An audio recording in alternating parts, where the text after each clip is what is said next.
records. Okay, there we go. So if possible, I'd like you all to just very briefly open up. I'll call it to each one of you. Just open up your microphones, introduce yourselves, tell me who you are, where you're from, where you are, and that's it. And then we'll at least get to know each other a little bit so that we can engage in the dialogue. So let's begin with Marcy on my top of my left top screen. My name is Marcy Leff.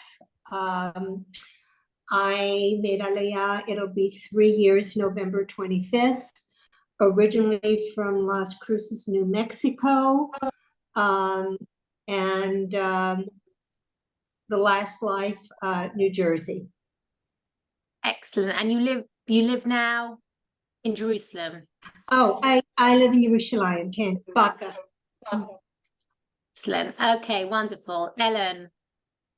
Hi, my name is Ellen Yishai. I've been in Israel for 30 years. 30 years. From New Jersey. I teach. I'm an English teacher. I just walked in from class, from school. Wow. And I live in Mevaseret Zion. Yeah. And this is I'm continuing after last year in Jerusalem. Yeah. Wonderful. I'm so happy it's worked out for you to be on with us. Yeah, thanks. Wonderful. Maureen. Hi, I'm Maureen Fritz, and I live in Jerusalem for the last 37 years, made Aliyah from Toronto in Canada. I grew up in the United States, but I moved to Canada when I was 19. And what else am I supposed to say? I think that's it. Yeah, you live in Jerusalem now. Fantastic. And you were in my course last year. That's right. That's it. Yeah. Glad to have you on the Zoom. Excellent. Esther. Esther, is that you? Do you mean Meta Esther? Yeah, what's your name? Sorry. Meta Esther, 2 names. Meta Esther. Okay, sorry. Yes. I'm in Yerushalayim. I'm in Nachlaot. And I don't know that I can keep up with. I mean, where are you from originally? That book is tough.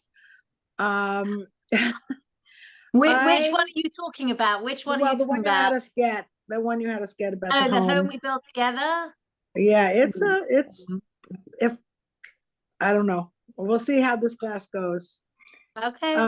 Yeah, I made Aliyah 5 years ago from Portland, Oregon. I've lived in Alaska, and I was born in Brooklyn, New York. But so yeah, I'm here. I'm good. Excellent. Thank you so much. Last week was inspiring. Excellent. Thank you. Excellent. No, I'm pleased that you found the book challenging. That's exactly what we're meant to be doing in the class. Seriously. And we're going to be really unpacking, discussing. I'm going to be giving you tools in order. I don't know if you meant you found it challenging in terms of the ideas, or you found it challenging in terms of the language or the reading or whatever. But whatever it is, we're going to be unpacking it together. That's the whole point of this. And we're going to be beginning next week. This week, we're going to not be focusing on the home we built together to give you a little bit more time. Now, I know some of you have had problems getting the book. So I'm going to speak about that again also in a minute, but let's just carry on for a second. Joan. My name is Joan. I made Aliyah 15 years ago from New Jersey. I was a biochemist, and I live in Rehavia, and I was in your class last year too. Yeah, I remember. Excellent. Okay, wonderful to have you back. Nice to be back. And looking forward to learning with you. Excellent. Helen. I came here as a young girl by myself, and I live in Ramat Gan. And I was very privileged to have Tanya as my teacher, who introduced me to Rabbi Jonathan Sacks, and I have been absolutely, I've enjoyed everything about him. He's such an amazing person. Alav Shalom. And I always speak to my children about him, and my son-in-law says, well, I have something in Hebrew of one of his books for Parshat Shavua, and I'm very happy to be in the class. Excellent. We're happy to have you. Wonderful. Gloria? was just having a snack. Hi, I'm Gloria Kramer, and this is my first class with you, Tanya. My friends were raving last year, and it was at a time, Tuesday morning, that I couldn't participate. And this is a perfect time for me. I've been in Israel since 1975, and I've been going to Matan for, I guess, about 10 years now. Wow. So very happy to join your class. Wonderful to have you. Really, really pleased. Excellent.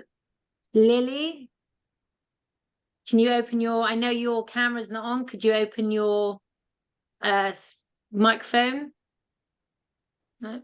Shoshana? Rivka? Trying out anyone we can. Okay, so for the minute we'll wait to hear if Lily, Shoshana, or Rivka can open their microphones and just introduce us. I mean, no. Okay, so we're going to jump in. So what I want to do today, again, this is the set. Shoshana, you're with us. Sorry. You want to introduce yourself quickly? Yeah, I I mean, I apologize. could have introduced you, but Shoshana is one of my very, very long-term students. Really, I would say more like accomplices. She runs the Netanya Matan. Hey, Anne, we're going to come in a minute. So Shoshana, introduce yourself. My name is Shoshana Baker.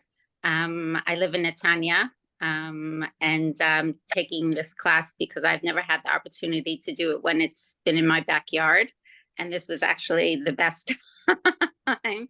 And I'm thrilled that it's on Zoom. I made Aliyah in 2007, and I've been a Tanya groupie ever since. So I'm really, really excited. So whoever hasn't been in Tanya's class, buckle your seatbelts.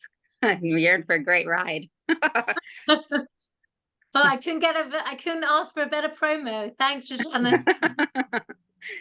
Okay, fantastic. We're so excited you're with us. Anne, did you want to introduce yourself very briefly? Just tell us where you're from, where you live. Who are you asking? Anne, hold on, you're on mute. Can I unmute you? Just Please, unmute yourself. Yeah. Am I unmuted? Yes, we can hear you. Okay. Are you asking for me to introduce myself or somebody else I see on my screen? Yeah. Everyone just to introduce who they are, where they're from, and where they are at this present moment, as in where they live. My apologies for joining late. I'm sort of dealing with a bunch of things. And does anybody know what's going on in Kfar Chabad right now? My phone is lighting up wildly that there were a lot of rockets coming in the past 15 minutes. I have a lot of family there. Is there any updates that you have? I'm getting panic texts, not from Kfar Chabad, but from, okay. I don't see anything on Ynet Great. about I Kfar turned off Chabad. my notifications today officially. Turned off all notifications today. Yeah, my brother is saying he's getting everything every night. Anyway, my name is Ann Kaplan. I live in Fort Smith, New Hampshire. I have been a Rabbi Sacks groupie, I guess you could say, for a couple of years. I always try and read something or listen to something of his on YouTube before Shabbos. And my nieces are Hebrew teachers, and they told me about Matan. And I was hoping to spend this winter in Israel, going in January through April, because my younger daughter made Aliyah in December. So I hope maybe I can be in person if the classes ever start again in Jerusalem. But either way, I read your profile, Tanya, and I am just so excited to be part of this class. And so Anne, I must have missed that. Where are you now? You're in where are you now? Fort Smith, New Hampshire. Portsmouth. Okay, wonderful. Okay, excellent. Well, we're Not really the excited. UK, New Hampshire. I mean USA. Not the UK, Portsmouth. Yeah. No, I realized from the accent, to be honest. Wonderful to have you with us. We're very excited you're with us. Thank you for being with us. And let me just say, this class is on Zoom the whole year.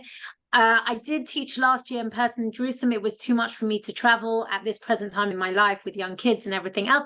So because there were so many people that wanted to continue, we decided to move it to Zoom. I know it wasn't a great time for everyone. The positive benefit of doing it at 4:00 in the afternoon is that people like you, Anne, from America, can log in. So we're very excited to have you. And thank you for being with us. Linda. I'm sorry. I wrote you a chat. I lost my voice. Oh, you lost your voice. I can see. Oh, I'm sorry. Now I can see. Okay. Okay. Don't worry. Okay. Well, Linda lives in Jerusalem. I can't remember where you're from originally. Back in America. I'm back. Oh, you're back in America right now. Okay, but that's great. You can still be with us on Zoom. Fantastic. And she was one of our very insightful class members last year. So we're very excited to have her back on Zoom. Rivka. Rivka Esther. Hi, everybody. Hi, Rivka Esther. Sorry. It took me forever to get online. For some reason, the link wasn't working for me on my computer. Okay, well, you're here now. Baruch Hashem. So, but I'm on my phone. I'm still trying to push it over to my computer. Okay. I've been here, I think, for about 35 years. I came at the time when I made tshuva, and I was also a student simultaneously at Nevi Yerushalayim and at WITS. WITS was Women in Torah Study, which was the precursor to Matan. So, oh, wow. Fantastic.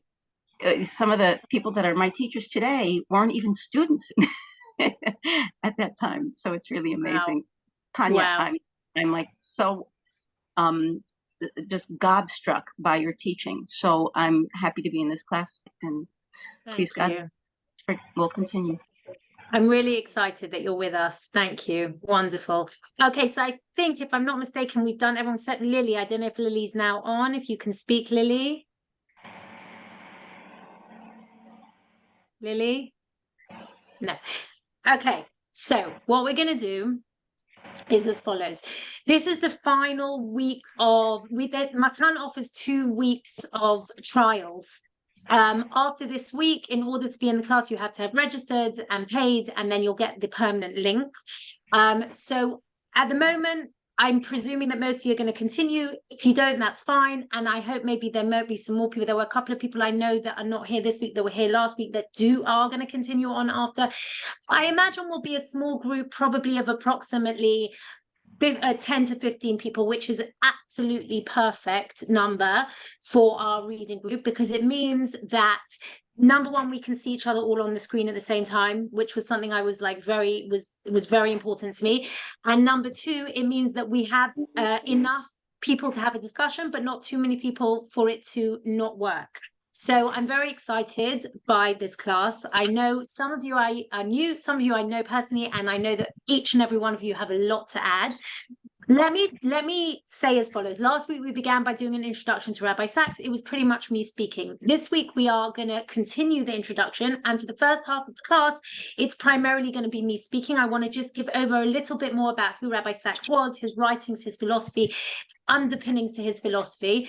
The second part of the class, what I want to do with you, before we get to the home we build together, we're going to talk in a minute about the book that we're going to be addressing starting next week. Before we do that, I bought for you, and I did ask them to send it out, but I don't know if everyone got it. I bought the prologue of his book, Future Tense. Now, the book Future Tense, even though we're not going to be studying it because we did it last year, and there's plenty of people on the course that were in the course last year, his book, Future Tense, the reason why I bought the prologue is because you'll see as we read it, it's extremely timely. And what I want to do in the second half of the class is for us to read a few excerpts from the book and for us to discuss it together. I'm going to explain to you the narrative, what Rabbi Sacks says, and I would love to hear people's feedback on it and see what people think. So that's the outline of the class today. I want to share, again, I put in, I'm going to send it again. Oh no, I sent it directly to Linda for some reason. Whoops. I'm going to ask you a question just related to other people joining the class. I have a couple of girlfriends that I wanted to send the recording from last week and this week to. Is there still availability if they want to join before Friday? Of course, 100%. Number one, just contact Matan and ask them to send you the recordings. And if they want to join, anyone can join at any time.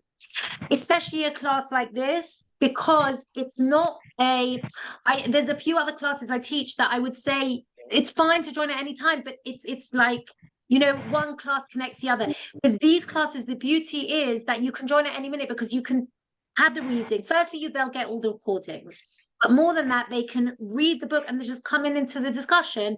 So I think it's absolutely fine. It's not a problem at all. Okay, so let me begin by sharing screen. I'm going to share with you where we left off last week in terms of our introduction to Rabbi Sacks. Just a minute. And I want us to go back to where we left off last time. So if you remember last time, I read for you, if I'm not mistaken, we read about Rabbi Sacks, we spoke about Rabbi Sacks the man. We spoke, and we're going to speak a little bit more as time goes on about Rabbi Sacks' upbringing, the idea of the United Kingdom, what Judaism, what the kind of Judaism. Hello?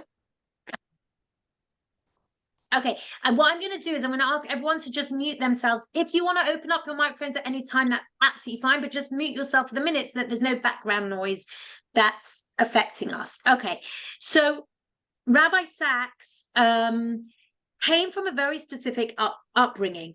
His upbringing was from a traditional family in the United Kingdom, very much English Jewry. Now, his parents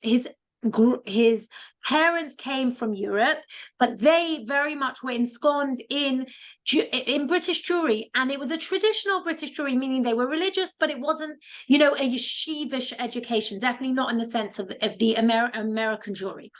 And Rabbi Sacks was not a particularly, I would say in his teenage years, wasn't a particularly religious. I mean, he was religious in the traditional sense of religion, but religion, he says it himself, was not high up on his list. And we read, last time we looked at a few different, if you remember, we spoke about the idea of what the moment, kind of the watershed in Rabbi Sacks's life, which was in 1967, where he was in university and it was the Six-Day Will, and all of a sudden, what he felt, what he recognized, the experience that he went through was an experience that seemed totally alien to everything that he had learned, to everything that he was involved in at that moment in Cambridge, all the Enlightenment philosophy and everything that was very much kind of relevant to him at that moment, almost toppled on its head. And he realized that there was something about his Jewish identity that could not be explained in the language that he was used to explaining things. And what he said was that it was something that rose above logic, rationale, you know, all that kind of rational Enlightenment philosophy. It was something about belonging to something above yourself. And at that moment, he realized that he was part of something bigger. And he, in the following summer, he decides to go to America, and he buys himself a ticket to America, and he goes to meet two very important and very influential rabbinic characters. One of them was Rav Soloveitchik, and one of them was Rabbi Menachem Mendel Schneerson, the Lubavitcher Rebbe. And I think we did, if I'm not mistaken, we read this last week, didn't we? Do we read Meeting Rav Soloveitchik and the Lubavitcher Rebbe? Does anyone remember? Yes. We did read it. Okay. We did read it. Thank you. So last week we read how he met both of them, and at the end he says, Rabbi Soloveitchik challenged me to think, and Rabbi Schneerson challenged me to lead. And for him, both of these people, and I'm going to show you as time goes on, how important both Rav Soloveitchik and Rabbi Schneerson were in Rabbi Sacks's thinking. People, and I think very often when we read Rabbi Sacks, we don't realize, I said to you last time, I see Rabbi Sacks' thought as being made up of a triangle. And the three edges of the triangle to me is the thought of Rav Soloveitchik, specifically in Kol Dodi Dofek, which is the idea of fate and destiny, which we'll talk about as we go on. I see the thought of the Lubavitcher Rebbe of Chabad being very influential for Rabbi Sacks. And the third pillar is Enlightenment philosophy and the idea, the notion of human autonomy, of freedom. All three, how do you call them? All three corners of the triangle come together, and in the middle of the triangle is Rabbi Sacks's thinking. And what we're going to be doing over the next year is to be obviously reading Rabbi Sacks's books, but through Rabbi Sacks's books, to really be unpacking the basis, the foundation, the fundamental ideas that orient Rabbi Sacks's thought. So we must understand, we must always go back to this moment, because this moment in 1967, in my mind, this moment is the watershed for Rabbi Sacks on many, many different levels. I think, if I'm not mistaken, that's where we finished last time. And I said we'd read just before we go on to the next part, the fear of death, which was also something that was very, when I read it at least, I found it very insightful into understanding a little bit, an element of Rabbi Sacks himself. He wrote this in Tablet magazine. This was written in Tablet magazine as kind of an interview with Rabbi Sacks. And this is what he says. Though he seldom mentions it, Sacks battled cancer twice, once in his 30s and later in his 50s. Yet, unlike many other rabbis and scholars of religion, from Rabbi David Wolpe to James Kugel, who incorporated their bouts with cancer into their theological reflections, Sacks makes no reference to it in his voluminous output. I asked why. Okay, so he asked Rabbi Sacks, why is it? And he says, it's very simple. I saw my late father in his 80s go through 4 or 5 major operations. This was not cancer, it was hip replacements and those things.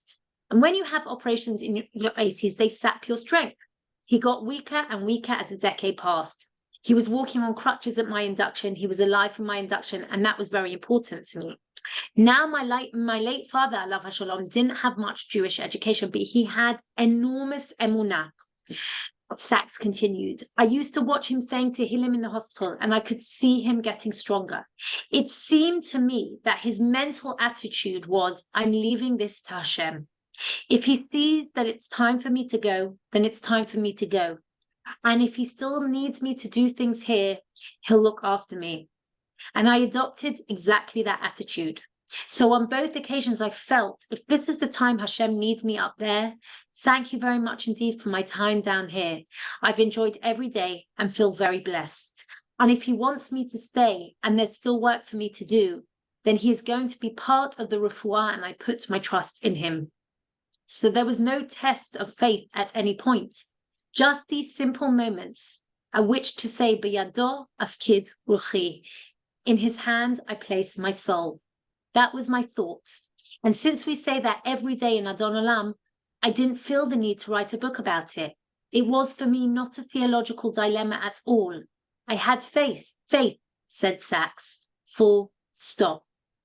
Now, I have to tell you that I read this the other day, and it really brought tears to my eyes. Rabbi Sacks was an intensely complex person. He was complex in his thinking, in his writing.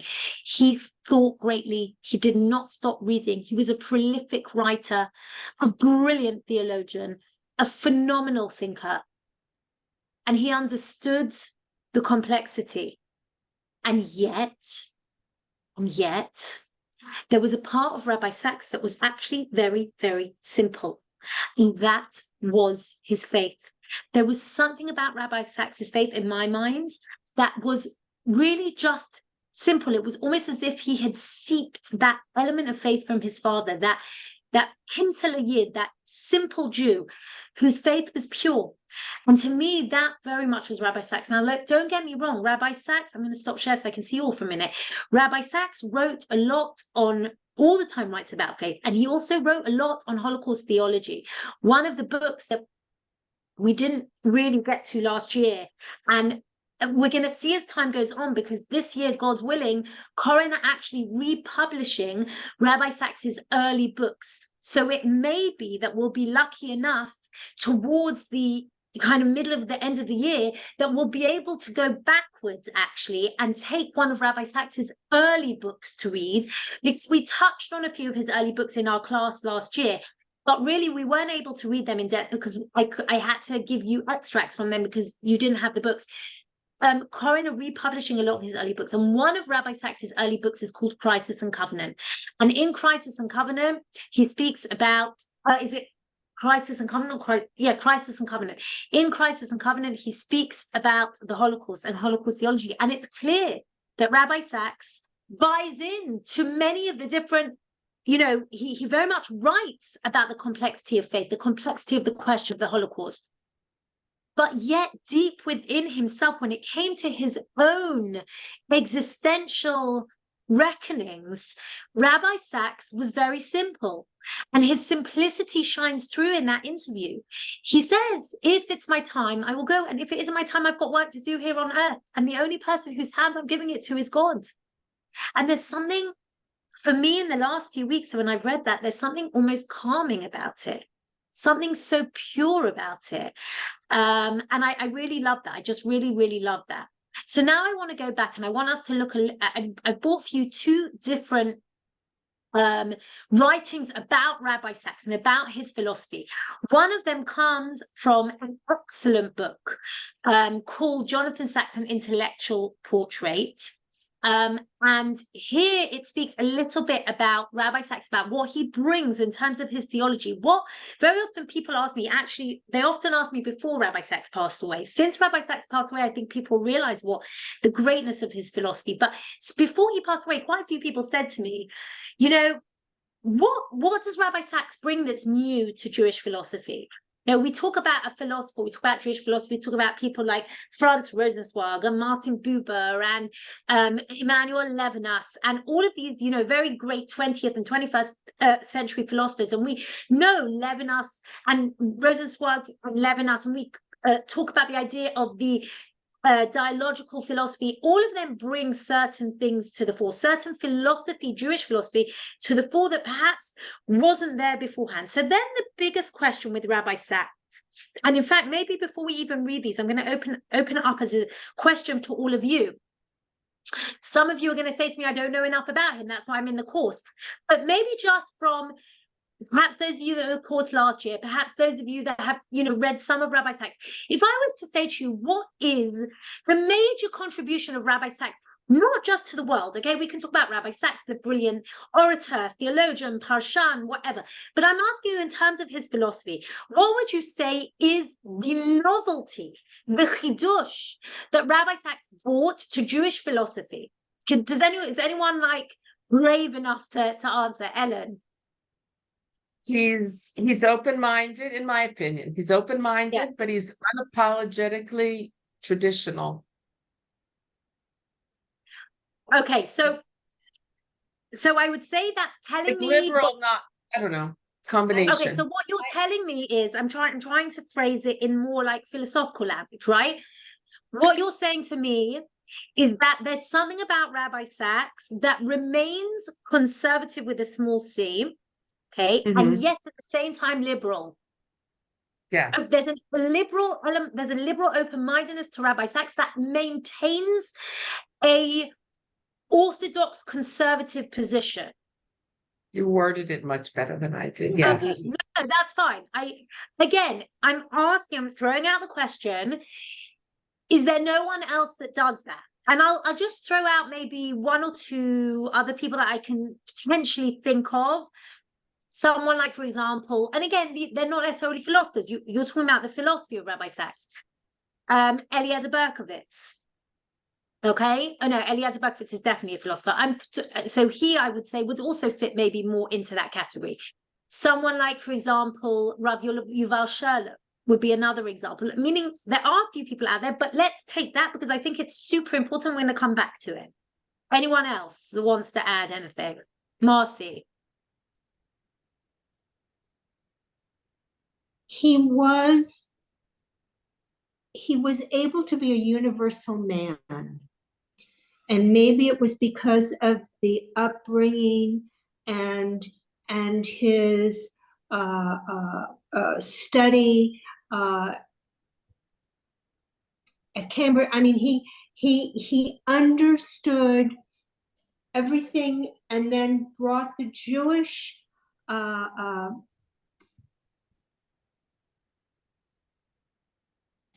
gleaned so that people like King Charles or whatever could find something in what he said that also drew them to him. Okay, so you're saying that there was something universal in his philosophy, something that tapped in to universal ethics, but at the same time maintained a Jewish stance. Okay, so in other words, and this is I think one of the major important elements of Rabbi Sacks's writing, is his ability to maintain the balance between particularity and universality. Okay, and I would say that's one of the major things that Rabbi Sacks achieved. And I think there's very few people, very few Jewish philosophers who manage to maintain both, because you have philosophers who tap into the universal element of philosophy, universal ethics. I'll give you a classic example. Emmanuel Levinas. His philosophy is beautiful, but his philosophy is very universal. There's nothing specifically Jewish about Emmanuel Levinas's philosophy, even though he's called a Jewish philosopher. Rabbi Sacks' philosophy is still very Jewish and yet at the same time universal, and that's what we're going to be looking at. Okay. Anyone else? Someone else had their hand up. Yeah, Anne. I just want to say covenant. Now, Linda, yeah. Now we need covenant more than ever now. Covenant. So covenant is another very important element of Rabbi Sacks's writings. We'll talk about it in a second. Anne?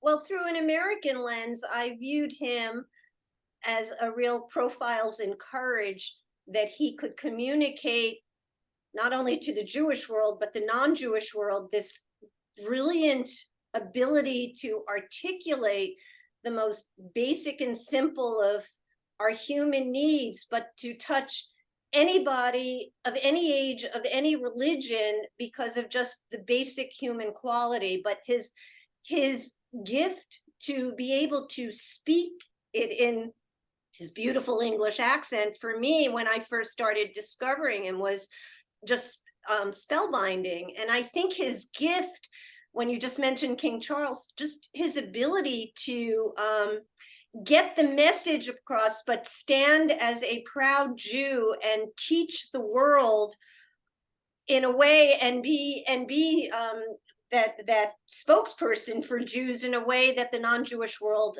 just had no contact with. 100%. 100%. I think, and again, that taps back into the idea of the universal and the particular, which I think is why he was able to have that voice that appealed to people outside of the Jewish world. And at the same time, he also had the voice for the Jewish world as well. And again, we're going to talk about that, because when we look at The Home We Build Together, those of you that already started reading it, what you're going to see is actually the book is the audience, the target audience of the book are non-Jews. That's the truth. The target audience of the book of The Home We Build Together are non-Jews. But there is a deep Jewish message in the book. And that's what we're going to be constantly looking at, that oscillation between the universal message of ethics, of humanity, of all of those things, and at the same time recognizing that there's something particular to Judaism that we need to maintain as the Jewish people. Okay. Someone else wanted to add something? Okay. So let me just go back now and share with you two insights from people who have written about Rabbi Sacks. So let's read.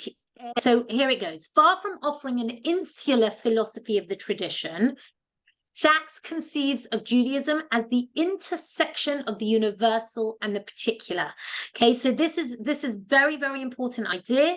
It's the idea that Marcy touched on, and I think it's extremely important, because if we think about Jewish philosophers, very often what happens is, even Jewish philosophers in the past, in the Middle Ages, etc. So you think about Rambam and you think about Yehuda Levi, they really all wrote to a Jewish audience. There were very few Jewish philosophers that wrote to an audience outside of Judaism.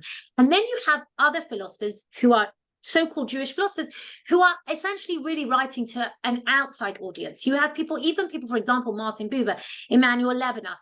I'm just trying to think of other very well-known Jewish philosophers who really are writing, even Avraham Yeshua Heschel to a degree.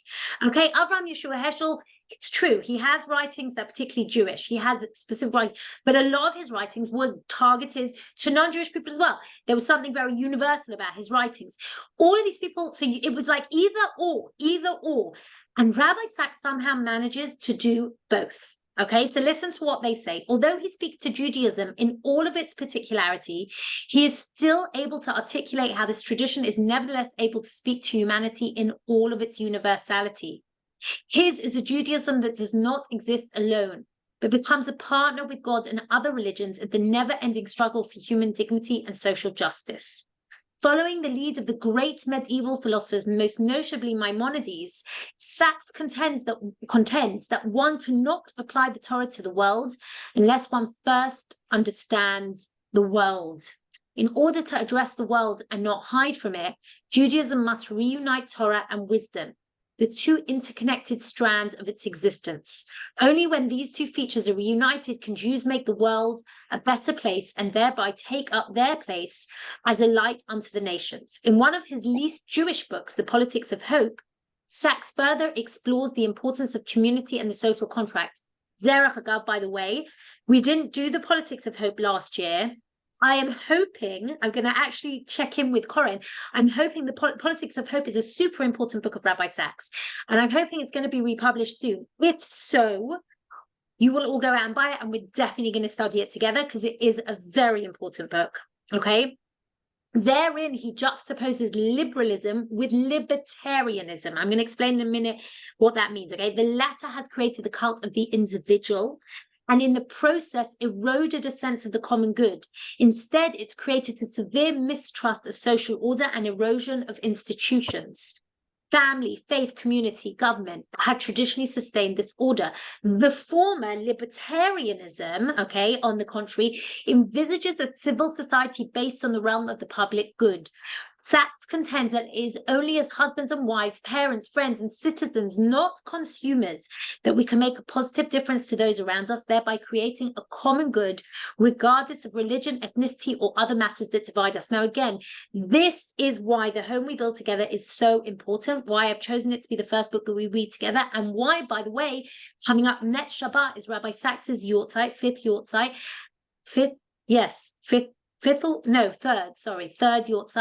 coming up next Shabbat. And the Legacy Trust have dedicated that Shabbat and that week to what they've called a project of the home we build together.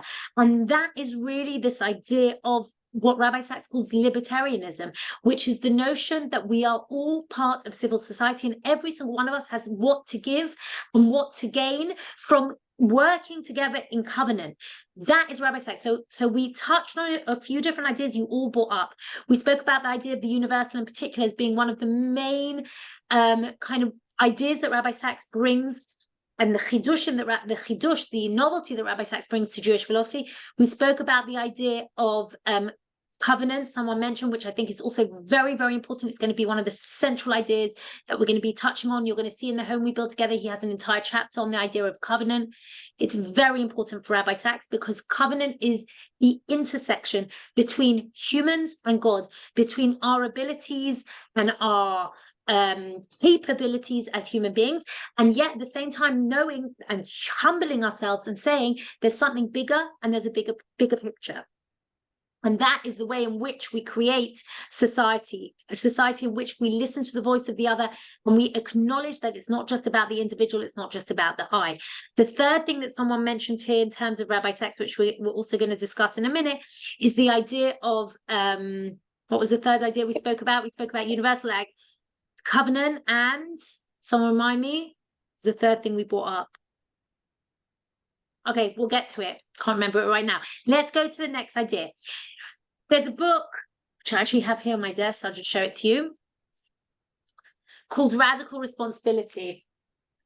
And in this book, just give me 1 second, I'm just turning the light on, it's going to go dark and good. And in this book, Radical Responsibility, which is written by, edited, I should say, by Rabbi Michael Harris, Professor Daniel Reinhold, and Dr. Tanya White. Daniel Reinhold and Tanya White were both my teachers when I was in university in England. Tamra was my master's thesis supervisor. And Rabbi Michael Harris is a friend, an amazing, brilliant person. The three of them edited this book. It was written a long time ago. It was written before Rabbi Sacks passed away. It was written in, I'll tell you when, you can buy it online, by the way, from Maggid's books, from Corinne. It was edited and put together in 2012.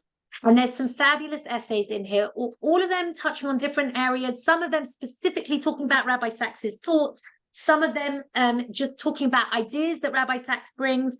You have people like Charles Taylor, Menachem Kellner, J.J. Schechter, Aviva Zornberg, obviously Alistair McIntyre, who's a very, very big philosopher and someone that deeply influenced Rabbi Sacks, Joshua Berman, Rabbi Lau, many, many people in the book, excellent essays. And here I brought for you the introduction, and I brought for you how they speak about the Kiddush, the novelty of Rabbi Sacks's works. And they say like this: Jonathan Sacks's contribution, remember this was written when he was still alive, okay, to the intellectual discourse of Jewish thought is not only significant in its own right, but serves as an indicator of a future path for Jewish and non-Jewish theology.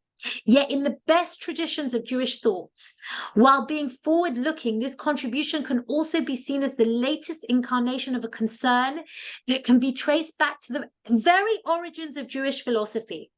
A narrative thread that connects the practitioners of Jewish philosophy throughout the ages is the tension that arose out of their relationship as Jews to the wider world about them.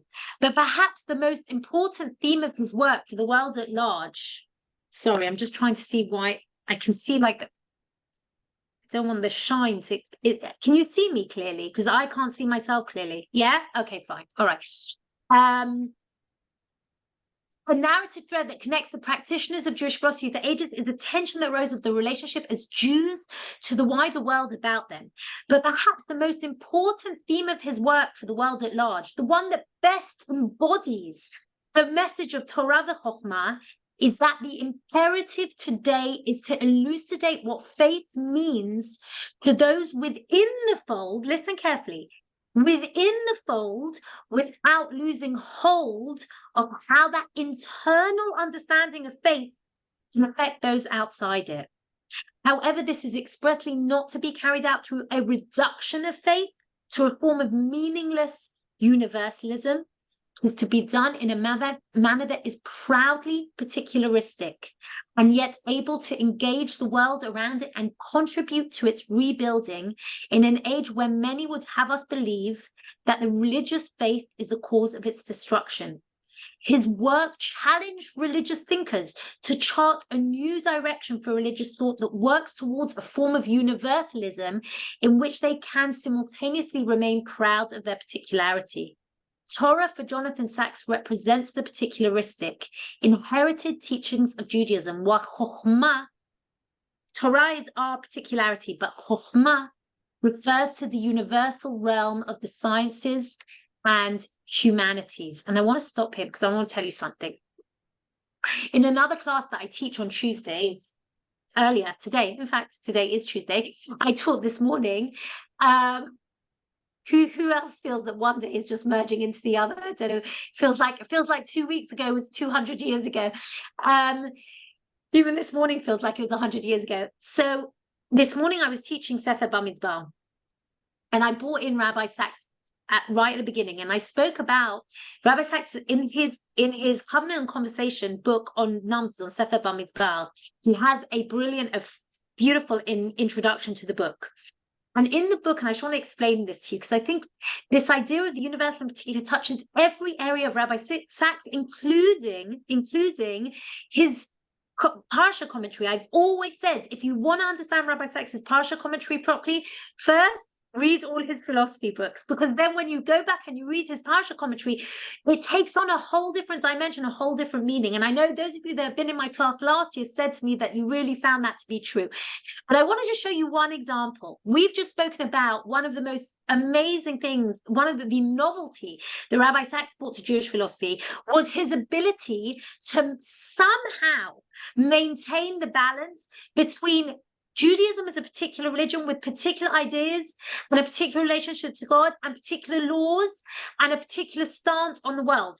And at the same time, to be able to make a bridge, to walk over a bridge to universal concepts, to the universalism that exists in the world, to the idea of the dignity of the individual, which is obviously, and the freedom of speech and all of these concepts that we take to be, the harbinger of our modern Western world. All of these concepts are super important. So how do we marry them? Rabbi Sacks managed to do that. And I want to show you one thing he spoke about. He said that if we look at the Torah, it has what we call a chiastic structure. Okay, what is a chiastic structure? So a chiastic structure is what they use in, it's a literary term. Basically, I could do it by like, it basically is like A, B, C, C, B, A, B, C, B, A. Okay, or it could be A, B, C, D, C, B, A. But when you're looking at a piece of literature or you're looking at something, some structure, some narrative, and you see that there's the bookends of the narrative parallel each other, and then the next part of the two ends parallel each other, and then you have something in the middle. And that's called a chiastic structure. And usually with a chiastic structure, the meaning is that those parallels are meant to be looked at as parallels and to see the differences and the similarities and try and understand what that's telling us. The most important part of the chiastic structure is the middle part, because the middle part, which doesn't parallel any of the others, it sits in the middle, is the heart of the message. So I want us to think for a second. This is how Rabbi Sacks understands the Torah. We have Bereshit, Shmot, Vayikra, Bamidbar, Devarim. Says Rabbi Sacks, Bereshit and Devarim parallel each other. Okay, they're both. I'm even going to look because I can't remember exactly how he talks about it. Oh, where is it? I don't even have it here. I had it. Bereshit and Devarim basically are bookends of the world. It's about the choosing of the people of Israel, right? And the choosing of humanity. I can't remember what he says. Devarim is the bookend to that because it's about the people about to enter a new phase as well. Like as in, I have to look back. I can't remember. Shmot and Bamidbar. Okay, one is about traveling from Egypt to Israel. One is about traveling from the desert to Israel. Sorry, one is about traveling from Egypt to the desert. One is about traveling from the desert to Israel. And again, he brings a whole parallel of how one is about negative liberty, the freedom from oppression. One is about positive liberty, the freedom to act as I need to act and be and live in a free society. That's Sefer Bamidbar. But there's a thing in the middle. This is the key. What's in the middle? Leviticus, Vayikra. Why is Vayikra in the middle? Now, anyone would say, we all think of Vayikra as one of the most boring books in the Torah. What's it about? It's about the sacrifices. It's about the laws. It's about very specific laws. It's about the Mishkan, the building of the Mishkan in the center of the camp, the tabernacle. Why is it important? Why is that at the center? And Rabbi Sacks' answer is, he doesn't actually specifically say it there, but he says it in other places, is very simple. Why does the Gemara tell us, why does the Talmud tell us we need to begin teaching a child the book of Vayikra? If you want to turn a child off, don't teach them book of Vayikra, but Dafka tells us to teach them Vayikra, because the answer is, that is our manifesto. Vayikra is the specific particular laws to the people of Israel. They do not apply, they are not universal laws, they are not universal ethics. They are categories that apply only to the people of Israel, about sanctity, about the Leviim, the Kohanim, the priestly worship, about the sacrifice of the laws of sacrifice, about the idea of being a sacred nation, the idea of sanctity of the camp, the idea of the Mishkan, of a home for God in the middle of the camp, about the Shvatim, how they encamp around the camp. There's something profound about that. What it's essentially telling us, as Rabbi Sacks, is that our mission statement, okay, what we are teaching the world, the universal categories that we see in Bereshit, right, of freedom and being created to Tselem Elokim, but the central message of the Torah is Vayikra. That without our particularity, we have nothing to teach the world. And we know from last year when we did the dignity of difference, from those of you that weren't with us, one of Rabbi Sacks' main messages is that the reason why the Jewish people are chosen is in order to teach the world to dignify difference. That when we understand that the Jewish people are chosen to have a particular message and a particular role and particular laws and to be different, and the world respects our difference, and the world understands our difference and understands that we're teaching them that everyone is different and we need to respect everyone's difference, that's when we've achieved our mission. What is anti-Semitism? Anti-Semitism, very simply, is the inability to accept difference. And that is where the Jews are always the scapegoats. Always. And Rabbi Sacks says that's why Vayikra is in the center, because Vayikra is that manifesto. That is one of the major ideas of Rabbi Sacks. And we're going to see it as we go through the book the whole time. Shoshana. I was just going to say that I thought Vayikra was in the middle. First of all, I love that idea, but also in terms of that the goal of all of what we're doing is for the intimacy with God, and that Vayikra was the prototype or the means to an end for the people at the time. And if you take the approach that perhaps korbanot won't be the vehicle, or animal sacrifices won't be the vehicle, because the end game is just the intimacy, and that's the greatest, and that has to be both Torah Yisrael, Am Yisrael, and Eretz Yisrael, and that's the goal of both sides. You know, first the Torah Yisrael, then Eretz Yisrael, and then Vayikra being, that's the trifecta. So 100%, I think for sure the Rambam, for example, says that sacrifice was as a means to an end. I'm not even talking about Vayikra in terms of specifically the sacrifices. I'm talking about what the sacrifices represent, which the Torah Kohanim, let's put it like that, Torah Kohanim, okay, which is essentially the idea today, we can call it prayer, we can call it halacha, but essentially Torah Kohanim is halacha. Torah Kohanim is the intricacies of our internal relationship with God, which for the Jewish people is manifest through a very specific law. Now, in the time of the Torah, that was the laws of the sacrifices. Nowadays, we call it Torah Shebaal Peh. We call it halacha. Okay, but either way, the intimacy with God is channeled or is nurtured through the specific law between him and his people, him and the Jewish people. Okay, so yes, it doesn't have to necessarily be sacrifices. Rambam wouldn't agree, Rav Kook wouldn't agree that today we have sacrifices. Today, in my mind, it's the notion of halacha, which is also explained. Now I remember what the third person said, which was important. Also explains why Rabbi Sacks could be, on the one hand, a very much open-minded, almost liberal philosopher, and at the same time be deeply, deeply committed to conservative halakha, not conservative with the capital C, conservative with the small c, conservative halachic positions, because Rabbi Sacks believed that in order for us to fulfill our universal role, we had to maintain very carefully our particularity. Otherwise, our universal role held nothing. Okay, does everyone understand? Does everyone get that? But even the universe has to hold on to a particularity in terms of, that's 100%. What we learned from Breshit and Noach in terms of the Tov and the Ra, right? There are certain dividing factors for the universe also in terms of their moral compass. 100%. And even, I mean, Rabbi Sacks in The Dignity of Difference, as some of us looked at last year, he brings in what we had last week, the Dor HaPlagah, the Tower of Babel. And he says one of the aims of the builder of the Tower of Babel is to make everyone the same.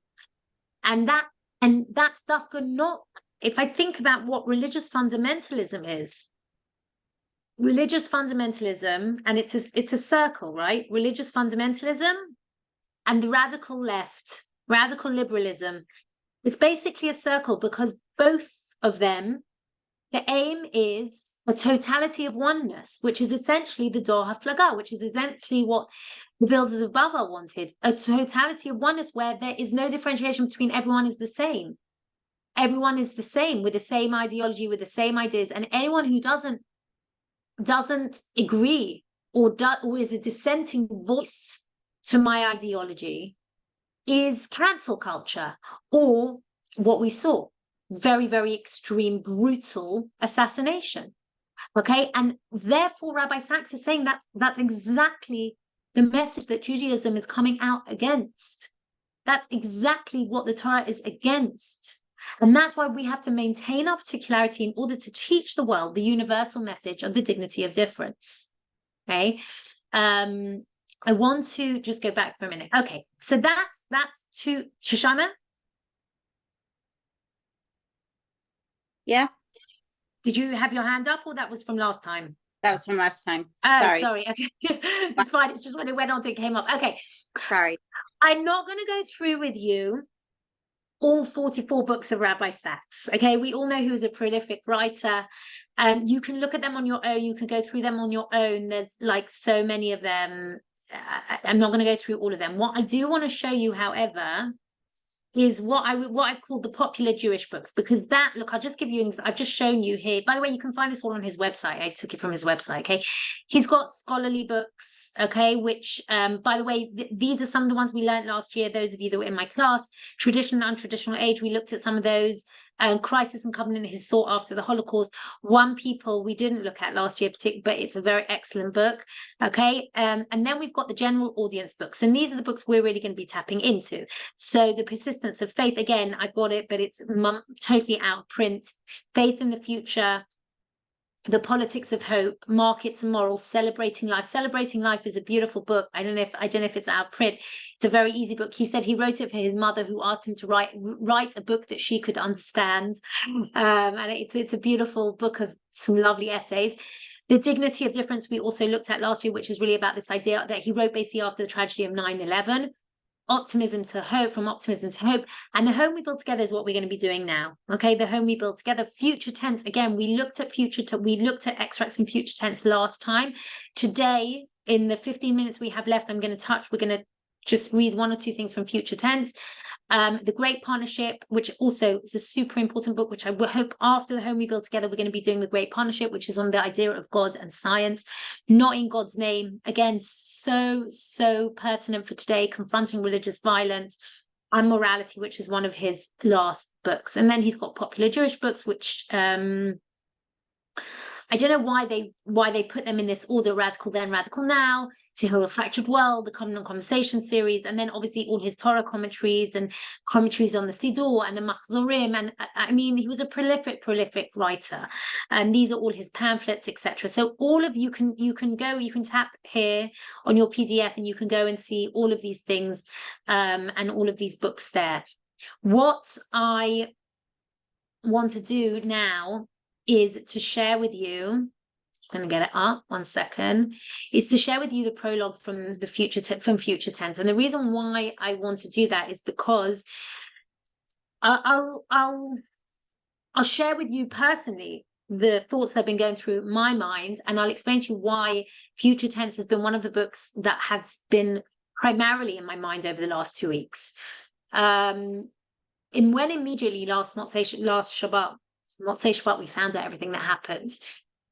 For some reason, immediately after on the Sunday, I was able to write. Since then, I feel like words are not coming to me, but I was immediately able to write. And one of the things I wrote about was that this narrative of strength and Israel and the optimism that we're in a different place to where we were after the Holocaust, and this narrative of anti-Semitism. I was so convinced that Rabbi Sacks was right. In his book, Future Tense, Rabbi Sacks writes about the fact that we are not where we were in the 1930s. We're not where we were in the 1800s in the pogroms. We're not where we were in the 1600s during the Spanish Inquisition. We now have an independent land. We now have an independent army. We are in a position of strength. And Rabbi Sacks argues in Future Tense, it's not that he denies or negates or represses the idea of anti-Semitism. It's just that he believes that we are able now, with the state of Israel, to be more open, not to have to adopt a victim narrative, not to have to adopt a narrative of despair, a narrative of persecution. And I very soon after rereading Future Tense, I read another book by someone called Dara Horn. Dara Horn, I'm sure many of you have heard. She wrote a very, very popular book in America called People Love Dead Jews.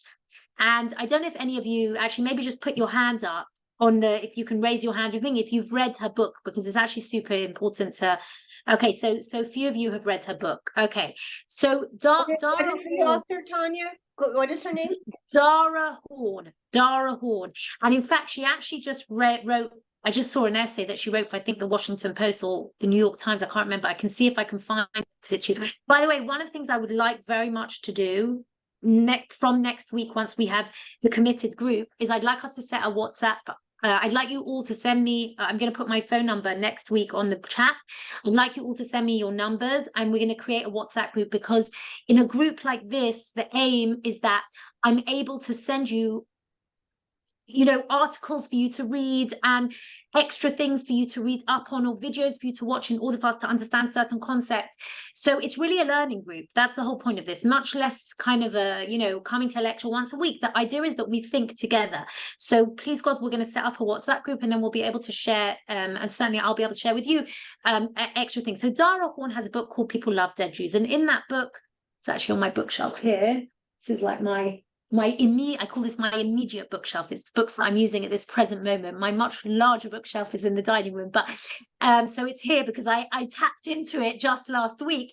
So in that book, she essentially presents a whole load of stories about terrible things that have happened to Jews. Okay, it's written brilliantly. She's a brilliant writer. Okay, and it's fascinating. It's immensely depressing. And I wrote to her afterwards, and she didn't reply. I don't know if I didn't have the right email or whatever. One of the things I wrote to her is, you did not mention the state of Israel once in your book, which I found absolutely atrocious. Okay. And I was very angry. I was very angry with her. And I was angry with her. I was rah-rahing Rabbi Sacks's future tense. Because I was saying, we now have the state of Israel. We're in a different position. We don't have to take that victim mentality. And in many ways, I think one of the things for me that really, really hit me last Shabbat, and in fact, I'm going to share with you what I wrote, because I'll share it now on the chat, because what hit me last Shabbat was that for me, it wasn't just the fragmentation of the pain of what happened and the fragmentation of everything that happened. For me, it was also to a degree some realization that maybe everything I thought and everything I had been rah-rahing about had fragmented, had fallen on its head. And the honest truth is that I'm still in that place. I'm still trying to to push myself back together on so many levels, Tanya, And remember, I'm sorry to interrupt you. Remember, you told us the story of Fiddler on the Roof. Yes, I did. And what is horrible is to think that we're still living in Anatevka. You know what, Linda? You've reminded me. I feel like I'm counting the minutes, and I really want us to read future tense. But if so, we'll read it next time. No. I think it's really important what you said. In fact, I think I may have even written something about that at the time. I want to share with you. I'll frame it, and then if we don't have time to start reading it now, we'll read it at the beginning of the class next week. I'll frame it like this. This was months ago, last summer, even before the summer, it was Pesach time last year. I took my kids to go and see, my mother treated us all to go and see the theatre production of Fiddler on the Roof. I have 4 daughters, Baruch Hashem, from the age of 19 to the age of 7. We took the older 3. And we went to go and see it. And the kids, I realized on the way, had never even watched the film, which it was like Ashamnu Baganu, terrible mother, that they hadn't watched the film. And we went to go and see it. And at the end, they loved it. They absolutely loved it. I have 4 daughters. There were 4 girls in the film. And I think they just identified, and they loved it. And at the end of it, when they basically had the pogrom and they leave the town, and then the curtains, the curtain closes, and my 19-year-old turned around to me and said, Ima, that can't be the end. And my 16-year-old said to me, Ima, it's a really sad ending. How can that be the end? And I started laughing. And my husband and I were looking at each other, and we were like, girls, this is the history of the Jewish people. Hello, smell the hummus, right? This is what we've been through for years. And it suddenly dawned on me that my kids did not have the same narrative that I had. That I had grown up in Chutz La'aretz, and my narrative was very much, we are alone. We need to look out for ourselves. Yes, there's a lot of non-Jewish people who are very sweet and very nice, okay? But when push comes to shove, would they hide you? No, that's Dara Horn's narrative, okay? No, they wouldn't. And we have to understand that we will always be at the end of their gun, okay? And my kids didn't have that narrative, because they, every Yom Ha'atzmaut, saw the planes of Israel flying by. They know they're going into the army, and they're going to be strong. My daughter's now in the army. And that was their narrative. And it suddenly hit me that they had a complete different narrative. And in that moment, I realized that they had Rabbi Sacks' narrative in future tense, which was this idea: we're not victims, we're agents of our own destiny, we're going to look after ourselves, we have a state, it's strong, etc., etc. And Linda, you're right for reminding me of that, because I think But what happened last Shabbat was that there was a moment, and still is, I'll be honest, a moment in which I'm questioning all of those things. And I don't mean to be a naysayer. I don't want to depress people. I don't, but I'm being honest. And I'm saying that I don't know where I stand.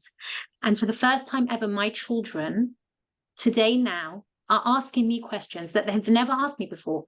My 14-year-old turned around to me the other day with tears in her eyes. And she said to me, Emma, I don't understand. Why do people hate us? Why does everyone hate us? And I was crying inside because I thought, you've been protected from this for so long because you were born in Israel. And now they're facing it. And I am asking those very difficult questions. And what I want to do with you, and our time's ticking, so I'm going to just do this. I'm going to give you a promo for next week.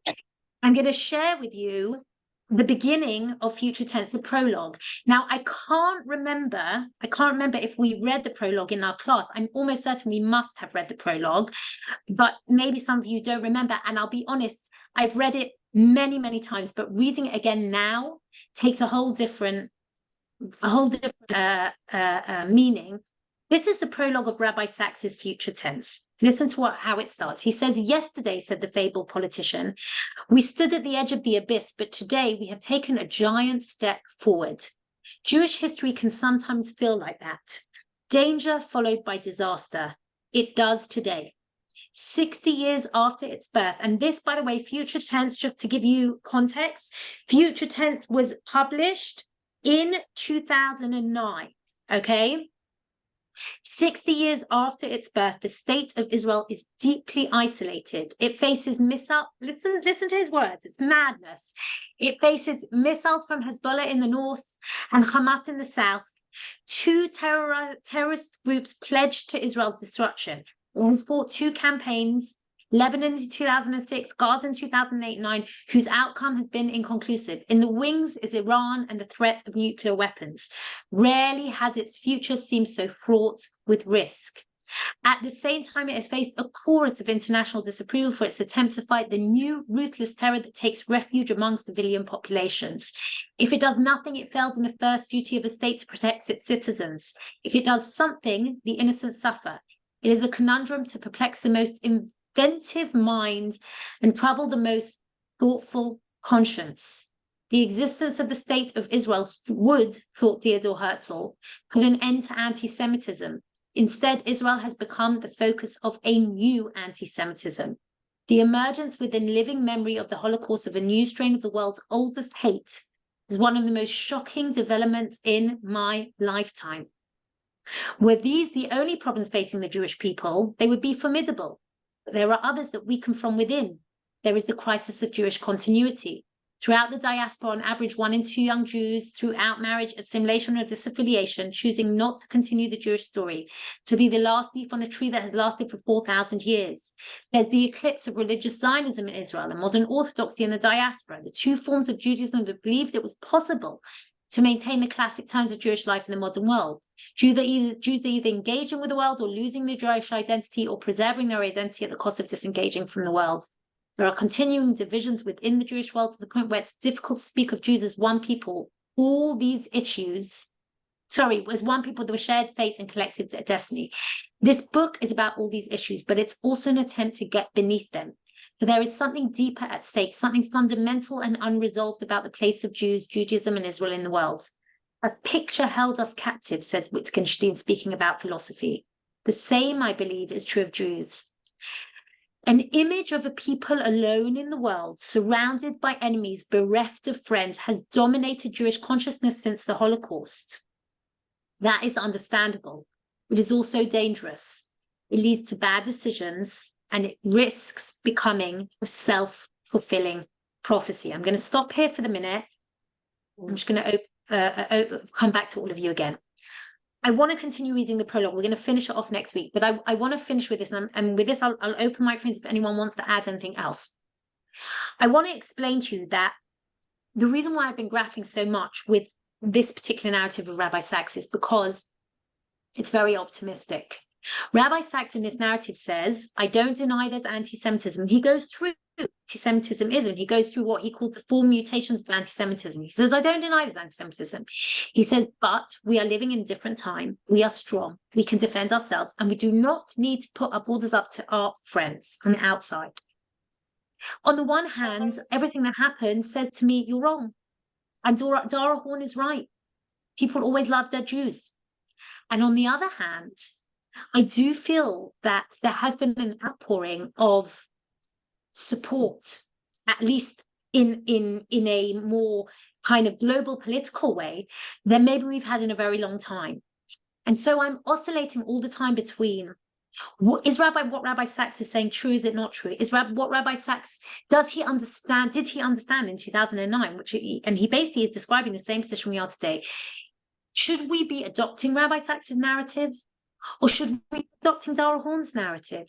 Which narrative is going to allow us to grow? Which narrative is going to allow us to beat the terrorism that we're facing today? And the answer is that I don't have an answer. Obviously, I don't have an answer. But I do think it's a question that we do need to be grappling with. And it goes back to what we said about Rabbi Sacks. Rabbi Sacks was not just a Jewish philosopher.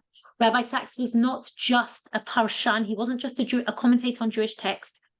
And Rabbi Sacks wasn't just a voice, a Jewish voice in the global world. He was all of them. And more than that, Rabbi Sacks was also someone who grappled with all the questions of what it is to be a Jew in the world today, including the political question, including the question of Jewish continuity. So there's something very unique about his voice. I'm going to finish by saying we will come back to this next week. Has everyone managed to get a copy of The Home We Build Together? No. Okay, so what I think I'm going to do, I tell you what I'm going to do. Excellent. Okay, those of you that have not, okay, I'm going to write my phone number here and my email. I want you to please contact me either by phone or by email, okay? Tell me if you have not got a copy of The Home We Build Together. If you have not got a copy of it, what I will do is I will make a PDF of the introduction and chapter 2, which as in the first 2 chapters, and I will send it to you.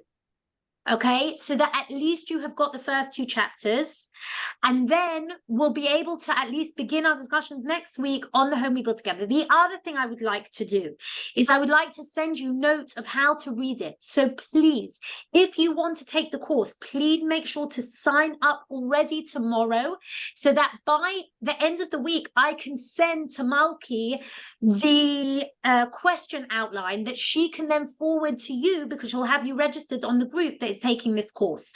Okay, so 3 things. If you don't have the book, send me either an email or a WhatsApp, and I will forward you the PDF of the book. If you have the book and you are registering for the course, please make sure to do so b'karov in the next day or 2, so that by the end of the week you can get the questions. And the third thing is read the first 2 chapters. So I look forward to seeing you all next week. Are there any comments or questions on what we just were speaking about? Oh, can I just say that I tried 3 different bookstores and I couldn't find it anywhere. So I have to say that I So contacted the three of the, Do you live in Jerusalem? Yes, where did you? Sefer V'Sefel. You can call them on the phone and ask them to get you a copy. I think that's Sefer where I got mine. I Sefer got my V'Sefel. copy there too, but I thought it was the last one. Maybe they can get more. Yes, right, because they say it's not in print anymore and there aren't any more copies. So I know don't that know. you can get it on Amazon. I don't know how long it would take to get. I know you can get it Another on bookstore Amazon. told me that they could you know order what? it Our bookstores need support. I mean, our local bookstores, don't tell people to get it on Amazon if they can go order it. I for sure would much prefer people to, and also it takes much longer on Amazon. The problem is that I know a lot of the bookstores don't hold it. That's the problem. Well, look, 3 of the Pomerantz Sons are called up right now, but the bookstore is open. So if you go in and no, someone told me I said last week, I Pomerantz, went there first. I went there first and he didn't have it. I called and I ready to go get it. Then he called me when I was on my way and said that he just sold the last copy. That was earlier this week. I I would would So- like try them again. It agree. might be that they have now, but I would try them again. I also spoke directly to someone at the Rabbi Sacks Legacy Trust and at Koren, and both of them said that it's very difficult to find. So it's a problem. It is a problem. What I'll do in the meantime, at least for you to have the first 2 chapters, is I will PDF you the first 2 chapters. And as soon as we can, or find a place to get, if anyone knows of a place that's sending, or even if people find out that one place has a couple of copies, let me know straight away, and I'll try and send a message round for people to know. Anne, yeah. If Malky wants to take a total of how many people need this book, there were 8 on Amazon Prime. I'm expecting to receive my copy today or tomorrow. I'm happy to order the others, get them in 3 or 4 days, and then I can immediately mail them to you, Tanya, to distribute, or to everybody's address. I have no problem sending them to Amazon delivers to Israel. I know, but doesn't it between $70 and whatever it is? If Yeah, somebody 49 and has a 70, copy, I'm right. happy to do So it. order something else. But the delivery here is very difficult. The post office. Post is Okay, not so easy.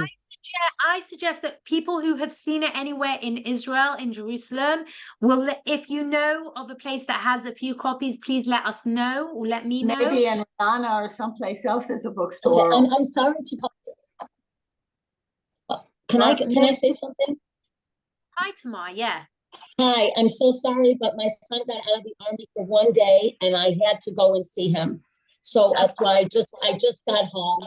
You all can understand that. In the meantime, I'm sorry I missed the beginning of the conversation. I'll look at the recording for the lesson. I did a little bit of research. I use a bookstore called Adraba that's in Rehavia. I'm Ben Maimon. I went called there that and they have- Rabba.